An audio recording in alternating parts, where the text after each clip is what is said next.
Hello everyone. Today I'm narrating a story that I'm very proud and happy to announce has a full-length book coming out on April 20th. The book is called First Do No Harm, Learning the Rules of Residency, and it's by P.F. McGrail, known on Nosleep as Biffle's disciple. If you'd like to get a copy for yourself, there'll be a link in the description. It's only 99 cents, and might I say that the story is incredible so far. And of course, if you get the book, the story's going to be much more fleshed out and better than the one that I'm narrating for you today, because I just have the copy from Nosleep. Let me know if you like the story and want to hear more. The author said that if this is popular on my channel, I'm free to go ahead and narrate more of it. There's 15 parts, so it would be 5 or 6 videos long. So let me know if you're interested in that. Please support the author if you like what you hear here, and I hope you enjoy the narration. You probably think that all doctors are filthy rich, because I sure as hell did in the beginning. 8 years and a fistful of premature gray hairs later, I'm just a few $100,000 poorer than broke.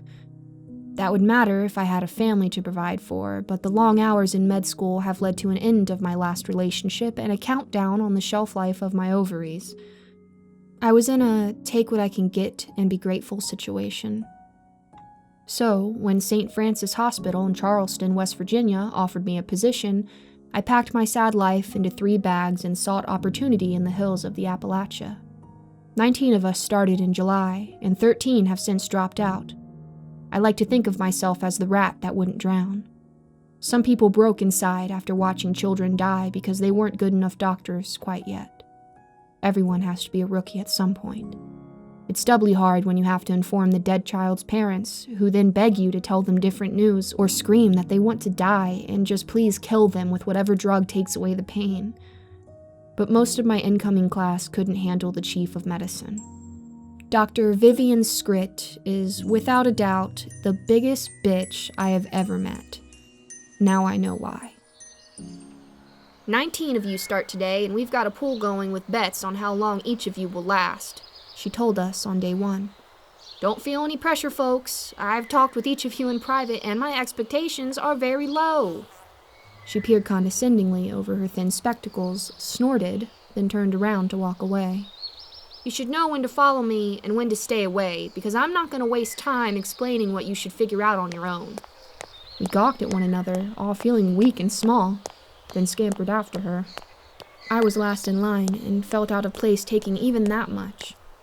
You should have a list of expectations for St. Francis, Dr. Scritt explained as she walked on, not bothering to look at us as she talked.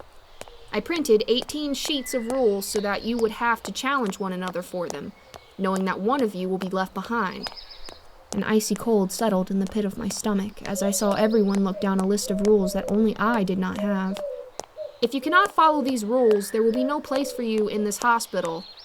It most likely means that you are unsuited to be a doctor and should consider a profession that demands a weaker mental aptitude. At that, she turned around to face us all. And if you think I'm the type to give second chances after a mistake, you're woefully unprepared for the world of medicine. She stopped and looked at each of us in turn, apparently expecting a response that no one dared to offer. Well, she shot out in exasperation. Why are you all standing here? People are dying. Get to work! No one wanted to show me their list of rules, so I had to wait until one of my classmates died.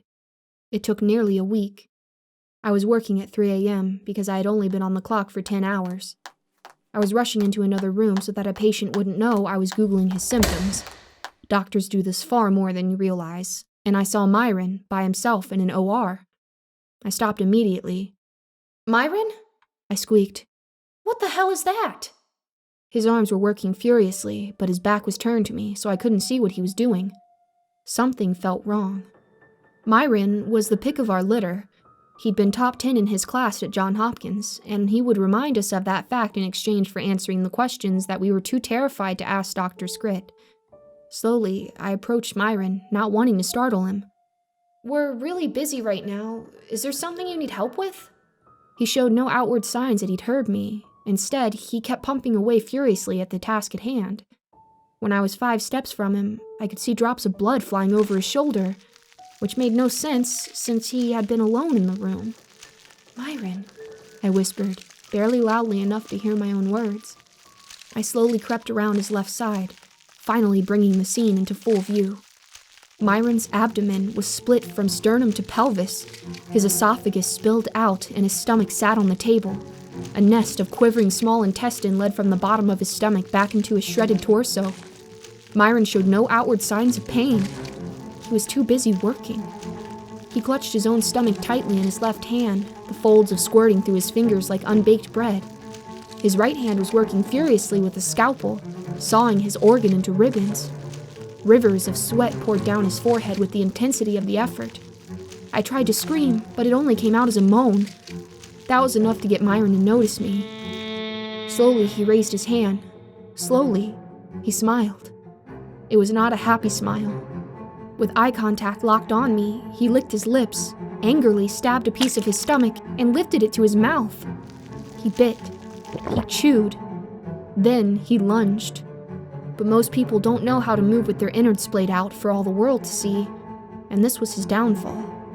Myron's tattered guts caught on the corner of the table, and he fell to the floor.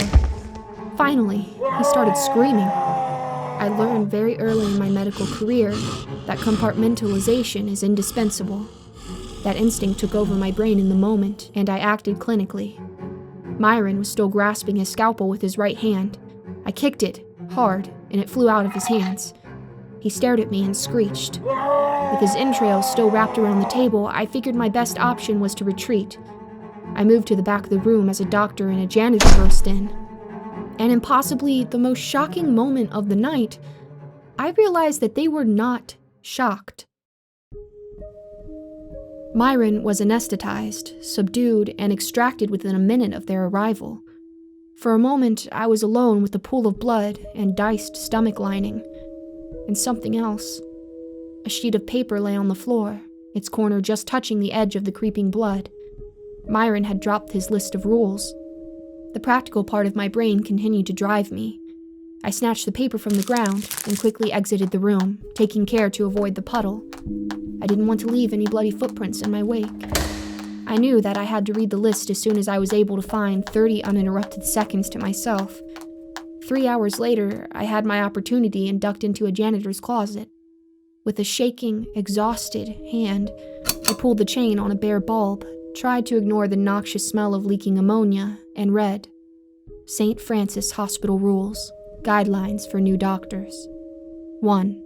Never, under any circumstances, share your copy of the rules with anyone else. 2. If any other doctor displays erratic behavior, leave the area immediately. Do not make eye contact. 3. If any other doctor is approached or detained by someone in a janitor's uniform, do not interfere. Never ask about that former doctor again. 4. Never touch any seemingly abandoned Reese's peanut butter cups.